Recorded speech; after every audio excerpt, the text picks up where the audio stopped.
नाज़रीन, कंदकोट पुलिस मुबैना मुक़ाबले बाद अगवा थी वियल मोतीराम ऐं नंदलाल खे बाज़ियाब कराइण जी दावा कई आहे। SSP इरफान समो तरफ़ां बाज़ियाब थियल ॿिन्ही मुख़बिन खे वारसनि हवाले करे छॾियो आहे, जंहिंखां पोइ वारसनि में ख़ुशी जी लहर छायल आहे। उन हवाले सां वधीक तफ़सील ॿुधाए रहियो आहे फरहान अली मलिक। जी फरहान अली, छा तफ़सील आहिनि? जी मां तव्हांखे ॿुधाईंदो आहियां त कंदकोट कशमोर ज़िले जे मुख़्तलिफ़ थाणनि जी पुलिस जो SSP इरफान अली समो जी हिदायतनि ते कचे में ऑपरेशन जारी आहे।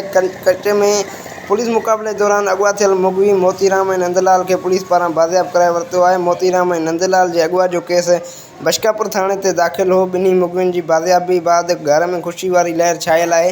हिन वक़्त ताईं केतिरा ई मुग़वी दाड़ेलनि जे क़ैद में क़ैदी बणियल आहिनि। SSP इरफान अली समो जो चवणु आहे त मुग़वियुनि जी बाज़ियाबी लाइ कचे जे मुख़्तलिफ़ इलाइक़नि में पुलिस ऑपरेशन जारी आहे। मुग़वियुनि जी बाज़ियाबी ऐं दाड़ेलनि जे ख़ात्मे ताईं ऑपरेशन जारी रहंदो ऐं जल्द जेको आहे ज़िले कशमोर में अमन अमान बहाल करायो वेंदो। जी।